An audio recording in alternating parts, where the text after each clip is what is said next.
আসসালামু আলাইকুম এভরিওয়ান, আমি Hiya. Welcome back to my another new video. আজকে ঘুম থেকে উঠেই দেখি চারপাশটা কেমন একটা ভেজা ভেজা হয়ে রয়েছে, কারণ আজকে কিছুক্ষণ আগেই ঝিরিঝিরি বৃষ্টি হয়েছে। এটাই এই বছরের প্রথম বৃষ্টি হলো নরসিংদীতে। তোমাদের ওইদিকে বৃষ্টি হয়েছে কিনা কমেন্টে জানাতে পারো। এদিকে আমার কবুতরগুলো বৃষ্টিতে ভিজে তারে বসে রয়েছে। ওদেরকে এখনো সকালের খাবার দেওয়া হয়নি, তো চলো আগে আমি খেয়ে নিই, তারপর ওদেরকে খাবার দিতে যাব।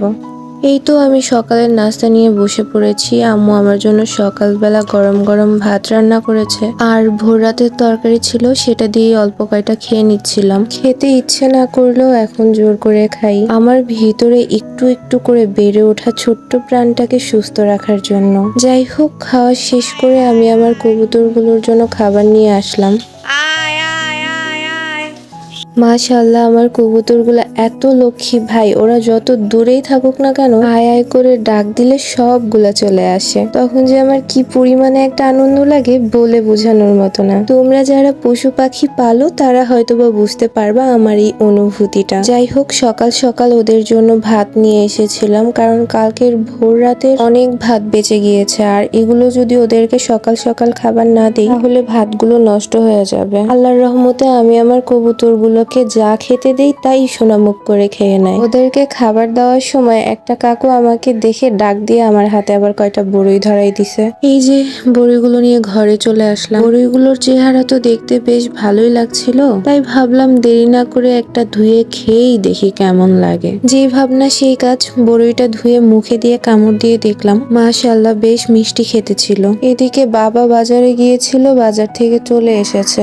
আজকে বাসায় মেহমান খাওয়াবে, তার জন্য গিয়েছিল ফল আর মিষ্টি আনতে, কিন্তু সাথে 60টা ডিমও নিয়ে এসেছে। আর এই 60টা ডিম 30 দিন না যেতেই শেষ হয়ে যাবে, কারণ প্রতিদিন আমি নিজেই 2টা করে ডিম খাই। আর রোজা আসার পর থেকে বাসার সবাই তো একবেলা করে খায়, তার জন্য ওরা সেরকম একটা ডিম খাওয়া পড়ে না তেমন একটা। তবে আম্মু মাঝে মধ্যে ডিম রান্না করে, কারণ রোজার মধ্যে সেরকম ভাবে কেউই ডিম খায় না। তরকারি যেটা রান্না করে সেটাই খায়, তার জন্য মাঝে মধ্যে ডিমের তরকারিও রান্না করে ফেলে আম্মু। এইদিকে রোজার মাস আসার পর থেকে বেলা যেন খুব তাড়াতাড়ি শেষ হয়ে যায়। দেখতে দেখতেই বিকাল হয়ে গেল। আর যেহেতু আজকে বাসায় মেহমান আসবে, তার জন্য আম্মুর আজকে কাজের চাপ বেশি, তাই ভাবলাম আমি যতটুকু পারি আম্মুকে কাজে সাহায্য করি। তাই ভেবে শোকেস থেকে কিছু প্লেট বের করে ধুয়ে নিলাম ভালো করে। এখন এগুলোকে পানি শুকানোর জন্য রান্নারের উপর ভালো করে রেখে দিচ্ছিলাম। আমার আম্মু আবার খুব যত্ন করে মেহমানদের জন্য কিছু জিনিস আলাদা করে কিনে রেখেছে, যেই জিনিসগুলা মেহমান না আসলে জীবনে কোনোদিন বের করে না। আচ্ছা, তোমাদের আম্মুরাও কি এমন করে? যাই হোক, তোমাদের সাথে কথা বলতে বলতে কিছু ফল কেটে ধুয়ে সাজিয়ে রাখলাম। এখন একটু শরবতের জন্য চিনিও গুলিয়ে নিচ্ছিলাম, পরে শুধু এর সাথে ট্যাঙ্ক আর লেবুর রস চিপে মিশাই নিব। আমি শরবত গুলাচ্ছিলাম আর আম্মু এদিকে রান্নাঘরে আম্মুর জন্য ইফতার রেডি করছিল। আমার মা তো একদমই ভাজা পোড়া খায় না। ইফতারিতে সামান্য কিছু ফল ফ্রুট কেটে সেটার সাথে টক দই মিশিয়ে খেয়ে নেয়। যাই হোক, আম্মুর এদিকে বেগুনি ভাজা শেষ। বেগুনি ভর্তি ট্রেটা এনে টেবিলে রেখে দিলাম। আম্মু পরে সবার প্লেটে ইফতার সাজিয়ে দিবে, আর এদিকে আমি জিলাপিগুলো নিয়ে নিলাম ট্রের মধ্যে। আমাদের এই সরকারি কোয়ার্টারের ডাইনিং স্পেসটা এত বেশি ছোট যে টেবিলের এক সাইডটাই শুধু ব্যবহার করতে পারি আমরা। এক পাশটা তো পুরাটাই ওয়ালের সাথে লাগাই রাখতে হয়েছে টেবিল। বাবা তো বলছে খুব তাড়াতাড়ি এই সরকারি কোয়ার্টার ছেড়ে দিবে, কিন্তু ভাই এই বাসার প্রতি এত মায়া পড়ে গেছে, মন চাইলেও এই বাসা থেকে যেতে পারছি না। 24টা বছর পার করে দিয়েছি আমরা এই সরকারি কোয়ার্টারে। এই বাসায় আমাদের গ্যাস বিল, কারেন্ট বিল, বাসা ভাড়া সবই দেওয়া লাগছে। যে পরিমাণে টাকা দিয়ে এই বাসায় থাকছি, ওই পরিমাণের টাকাতে অন্যান্য জায়গায় অনেক ভালোবাসা পাওয়া যায়, কিন্তু ওই যে মায়া খুব খারাপ একটা জিনিস, যেটা সহজে ছাড়া যায় না। যাই হোক, তোমাদের সাথে কথা বলতে বলতে আম্মুর ইফতারি বানানো প্রায় শেষের দিকে, আর ঠিক এই সময় থেকে আমার শরীরটাও এত বেশি খারাপ হওয়া শুরু করেছে যে আমি আর কোনো ভিডিওই নিতে পারিনি। হঠাৎ করেই শরীর শরীরটা প্রচুর ঘামতে থাকে, মাথা ঘুরে যায়